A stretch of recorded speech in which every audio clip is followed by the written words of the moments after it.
Clip number 826۔ اس clip میں قرآن پاک کی سورہ طٰہٰ کی آیت نمبر 89 سے 93 تک کی تلاوت، ترجمہ اور تفسیر قرآن صراط الجنان آپ سماعت فرمائیں گے۔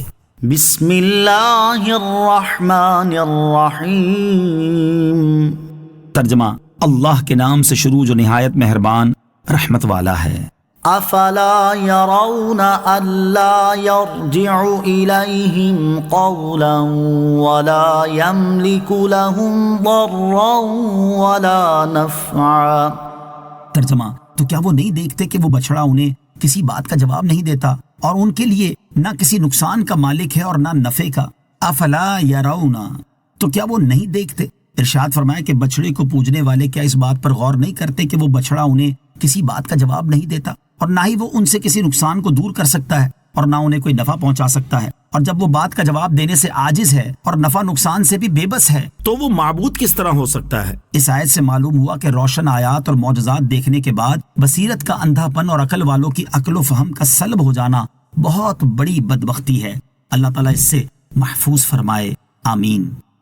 وَلَقَدْ قَالَ لَهُمْ هَارُونُ مِن قَبْلُ يَا قَوْمِ إِنَّمَا فُتِنْتُمْ بِهِ وَإِنَّ رَبَّكُمُ الرَّحْمَنُ فَاتَّبِعُونِي وَأَطِيعُوا أَمْرِي۔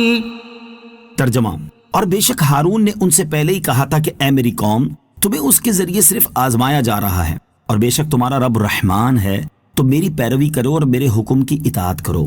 وَلَقَدْ قَالَ لَهُمْ هَارُونُ مِن قَبْلُ، اور بے شک ہارون نے ان سے پہلے ہی کہا تھا۔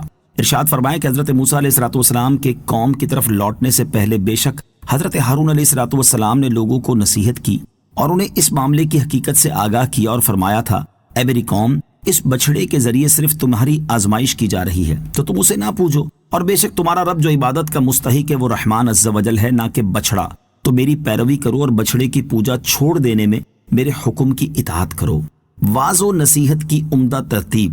حضرت ہارون علیہ السلام نے قوم کو اس ترتیب سے نصیحت فرمائی کہ سب سے پہلے انہیں باطل چیز کے بارے میں تنبیہ فرمائی کہ تمہیں بچڑے کے ذریعے آزمایا جا رہا ہے۔ پھر آپ علیہ السلام نے انہیں اللہ تعالیٰ کو پہچاننے کی دعوت دی کہ تمہارا رب بچڑا نہیں بلکہ تمہارا رب رحمان عز و جل ہے۔ پھر انہیں نبوت کو پہچاننے کی دعوت دی کہ میں نبی ہوں، اس لیے تم سامری کی بجائے میری پیروی کرو۔ اس کے بعد آپ نے انہیں شریعت کے احکام پر عمل کرنے کا حکم دیا کہ میں نے تمہیں بچڑے کی پوجا نہ کرنے کا جو حکم دیا ہے اسے پورا کرو۔ یہ واعظ و نصیحت کرنے کے معاملے میں انتہائی عمدہ ترتیب ہے، اور سید المرسلین صلی اللہ علیہ وسلم کی سیرت مبارکہ میں واعظ و نصیحت کی اس ترتیب کا انتہائی اعلیٰ نمونہ موجود ہے کہ آپ علیہ السلام نے اپنی جان کے دشمنوں کو اعلانیہ طور پر ان کے باطل معبودوں اور بتوں کی عبادت کے معاملے میں تنبیہ فرمائی اور انہیں بتایا کہ یہ مٹی، پتھر اور دھاتوں سے بنائے گئے خود ساختہ اور ہر طرح سے عاجز بت تمہارے معبود ہو ہی نہیں سکتے، بلکہ تمہارا معبود وہ ہے جس نے تمہیں اور تم سے پہلے لوگوں کو یہ انسانی وجود عطا کیا، اور وہی حقیقی طور پر نعمتیں عطا فرمانے والا اور نقصانات دور کرنے والا ہے۔ پھر آپ علیہ السلام نے انہیں اپنی نبوت و رسالت اور اپنے مقام و مرتبے کی پہچان کروائی، اور اس کے بعد انہیں دین اسلام کے احکامات پر عمل کا حکم دیا۔ قالوا لن نبرح عليه عاكفين حتى يرجع إلينا موسى قال يا هارون ما منعك إذ رأيتهم ضلوا ألا تتبعني أفعصيت أمري۔ ترجمہ، بولے ہم تو اس پر جم کر بیٹھے رہیں گے جب تک ہمارے پاس موسیٰ لوٹ کر نہ آ جائیں۔ موسیٰ نے فرمایا، اے ہارون، جب تم نے انہیں گمراہ ہوتے دیکھا تھا تو تمہیں کس چیز نے میرے پیچھے آنے سے منع کیا تھا؟ کیا تم نے میرا حکم نہ مانا؟ قالو، بولے۔ اس آیت اور اس کے بعد والی دو آیات کا خلاصہ یہ ہے کہ حضرت ہارون علیہ السلام کی نصیحت کے جواب میں لوگوں نے کہا، ہم تو اس وقت تک بچڑے کی پوجا کرنے پر قائم رہیں گے اور آپ کی بات نہ مانیں گے جب تک ہمارے پاس حضرت موسیٰ علیہ السلام لوٹ کر نہ آ جائیں اور ہم دیکھ لیں کہ وہ بھی ہماری طرح اس کی پوجا کرتے ہیں یا نہیں، اور کیا سامری نے سچ کہا ہے یا نہیں۔